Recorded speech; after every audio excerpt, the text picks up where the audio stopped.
let's talk a little Iron Bowl. Alabama will travel to Auburn Saturday, 3:30 Eastern on CBS. Alabama is a 14.5-point favorite here, over under 48.5. I reluctantly went back to the well with Auburn. Look, I'm not going to say Alabama's peaking at the right time, but this look ahead line was 10.5, and Alabama did nothing. I mean, they played their tin horn game. Auburn obviously has to get, and that's close to where I was, 10.5-ish. Auburn clearly has to get downgraded last week. Although I just think that they didn't prepare for the game and were completely in overlook mode to this game. They had to get downgraded. You lost it outright as a 27-point favorite. But I still can't get to over 13 in this game. And I expect they'll obviously be much more focused. They'll actually have a game plan here. Hugh Freeze, one of the best in the business there.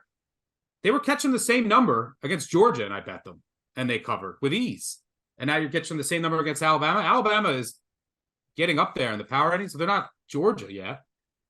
I mean, it's just, you want to talk about a spot where a team shows up after getting embarrassed. This is the one, and you're playing your rival. It's also Jordan Hare for the Iron Bowl. So weird things happen here. For what it's worth, Alabama 2-7 against the spread in Jordan Hare since 2005. They've lost 5 of 9 outright.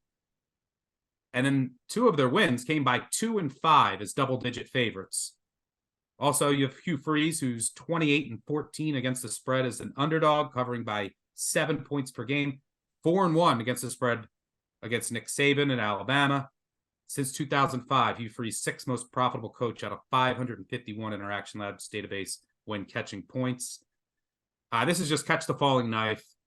Buy low on Auburn now that you're getting over 2 touchdowns. If this line is 13.5, pass. 14.5, we'll play it. Trust the spot. We'll trust Jordan Hare voodoo. Trust the Freeze preparation and Auburn bouncing back. I've seen worse Auburn teams give Alabama a fight right to the end in this same exact spot. Weren't they 21-point underdog against Bryce Young? It was yeah, that was bad. Yeah. So I think you got to take Auburn over 2 touchdowns. To me, I'm going to play a different angle here. I think this is a Auburn first half all the way, and this is an Alabama second half all the way. And, you're going to get probably the best half of football from Auburn the entire year in the first half, based on the fact of what happened against New Mexico State. Hugh Freeze already installing the game plan last week, taking off for recruiting.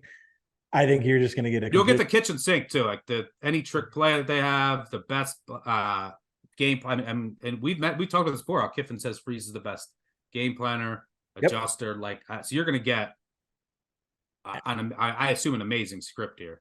And that shows in the middle 8 numbers. I brought this up with Freeze a couple times so far this year. I mean, Auburn is 3rd in the middle 8.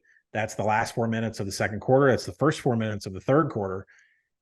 Point differential wise, Auburn's one of the best in the nation. Now, Saban's not a bad coach, but he's only 34th in middle 8. Like, the middle 8 is a really big deal. That just shows how good Hugh Freeze at game management. Now, the problem that I have with Auburn and why I'm going to be looking to play Alabama live the second that 4-minute tick is up in the third quarter is this is still Hugh Freeze that coached Ole Miss and beat Saban twice. And there are things like once the kitchen sink goes out, once all these plays that are not on tape and all that's gone out the window and we're sitting around in the mid-third quarter and it just comes on to, manning up talent on talent, I think there's some real problems for Auburn here. Everything that they do on the offensive side of the ball, Alabama has an answer for. Alabama is elite against zone read. They allow negative explosives. They are 60% in success rate in stopping the kind of run concepts that Auburn has. By the way, Auburn can't throw the ball. I don't know. They have no success. They have no explosiveness with Peyton Thorne. Maybe it comes in the offseason, but it's just not been there the entire year. And then you ask, can the defense stop the inside zone read of Jalen Milroe, Jace McClellan, Roydell Williams? The answer is sometimes they have middling numbers against inside zone, but I'm really worried about how well Jalen Milroe throws the deep ball. Now, this Auburn secondary They're top 20 in PFF grading, so they should be able to handle it. But Milroe has not made a single mistake this entire season. No turnover worthy plays on throws over 20 yards. I don't think Alabama comes out and shows any of this or shows any dominance in the first two quarters. But I think the second that middle eight is over and we've thrown the kitchen sink out, I think it's going to be a different ball game. So Auburn first half for me, I wouldn't be surprised if they're tied or leading. Bama for me is a live bet coming in the third quarter.